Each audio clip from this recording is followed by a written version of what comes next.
Hey, Dr. Sample here, and this is the first week of a new unit, When is the Future? How you answer that question might depend on your philosophical stance about the future.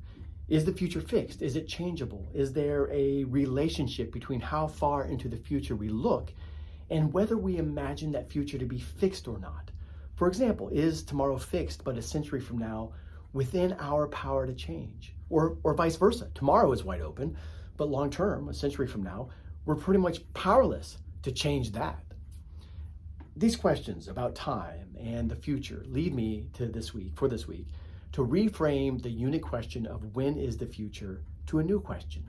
How long is the future? How far do we imagine into the future? How far can we imagine into the future? What are the limits of our imagination? What scale of time do we need to use to think about the future?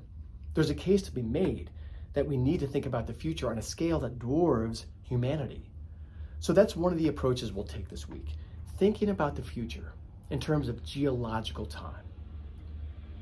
But we're also going to loop in the arts and humanities.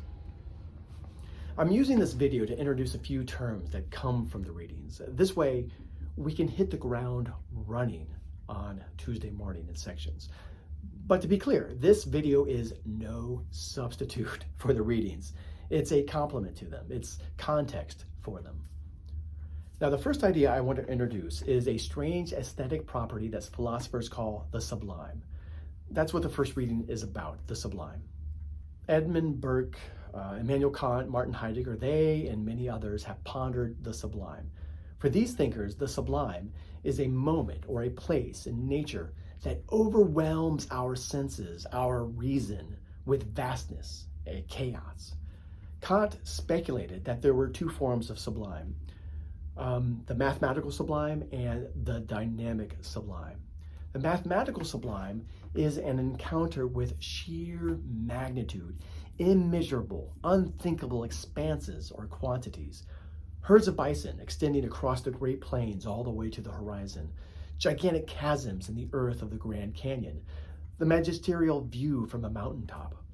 These are all examples of the mathematical sublime, where the scale or size of something defies comprehension. The dynamic sublime is an encounter with a chaotic natural force, provoking a kind of short-lived terror that reason quickly reins in. Niagara Falls, a volcanic eruption, a powerful thunderstorm. What separates the sublime from plain terror in these cases is the feeling that we'll ultimately be safe. So, going across Niagara Falls in a barrel is terrified, I presume. Watching the massive thunderous waterfall from its safe perch is sublime.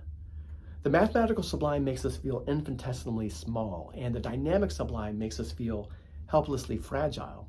But they both fill us with astonishment.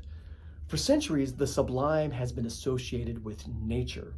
But the cultural historian David Nye, and that's what we're reading, the first chapter from his book, he outlines the philosophical history of the sublime in that chapter. Well, Nye argues that with the rise of industrialization, there's been another kind of sublime encounter that generates a similar sense of awe and astonishment. Nye calls it the technological sublime. The Hoover Dam is a classic example of the technological sublime, but so is a mushroom cloud and the moonshot, when real estate developers across the globe race to build the next world's tallest skyscraper. They're not trying to get in the record books. They're not just trying to get in the record books. They're pushing the limits of the technological sublime. So why talk about the sublime today? Because this week I want to talk about scales of time that are simply sublime. The second reading for Tuesday introduces another concept we'll be yoking to the idea of the sublime. And that concept is the hyperobject, an idea proposed by Timothy Morton in his book, Hyperobjects, Philosophy and Ecology After the End of the World.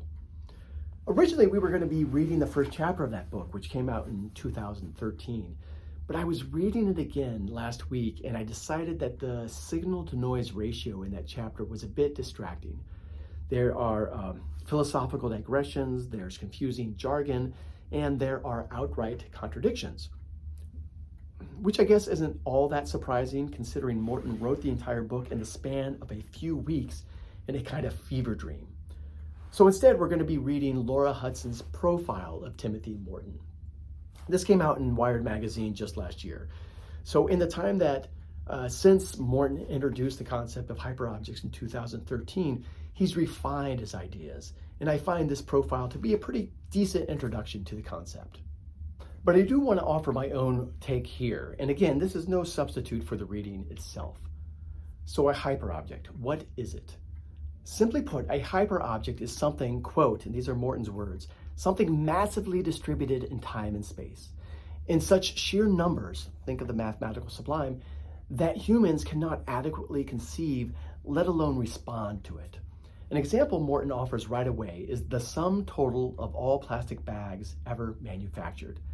We tend to think of a plastic bag as a single item, or at the very most, if your family's pantry is anything like mine, a bunch of plastic bags jammed all together in another plastic bag.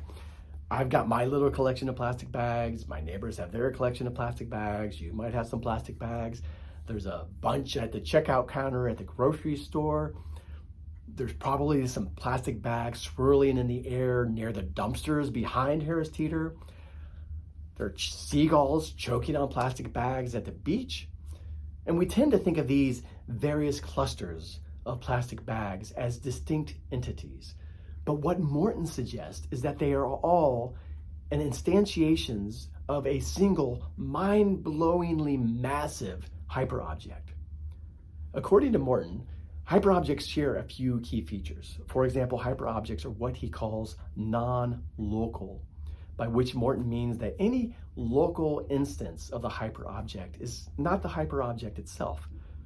Because hyperobjects are massively distributed across time and space, we can only ever see or interact or even understand a part, a sliver of the hyperobject. I see a few plastic bags of dog poop on top of the trash can at the greenway near my house, but I simply cannot conceive of the staggering amount of plastic bags that make up the sum total of the hyperobject known as plastic bags. Another feature of hyperobjects is what Morton, rather confusingly I think, calls temporal undulation. What he means is that hyperobjects operate on a different time scale than humans. Humans, we think in terms of years, at best decades or centuries. In contrast, hyperobjects operate at a planetary time scale, geological time. That undulation part of temporal undulation comes from Morton's analogy that hyperobjects are, quote, like a long street stretched into the distance. And we can only appreciate that part of the street right there in front of us at that moment, even though it goes on essentially forever. Humanity's lifespan is like that of a fruit fly from the perspective of a hyperobject. The hyperobject made of plastic bags is going to outlast me. It's going to outlast my children, maybe their children, maybe even humanity itself.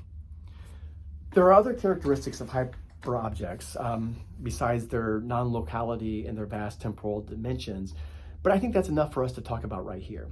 So to circle back to how I started this video, I want to reframe the question of when is the future to how long is the future? And I think the concepts of the sublime and hyperobjects can help us do that.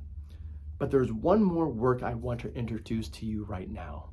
It's a game you should start playing today and hopefully finish by plenary on Thursday. The game is called Universal Paperclips by Frank Lantz. It's a clicker game. You play it right there in your browser window on your computer. You can't play it on your phone. Your phone's just not strong enough, powerful enough. There's an app you can buy from the App Store or Google Play, but there's no need to spend money on this. Just play it in your browser. The premise of the game is simple. You control an AI that makes paper clips, and you have to allocate resources to make more paper clips. Very simple on the surface.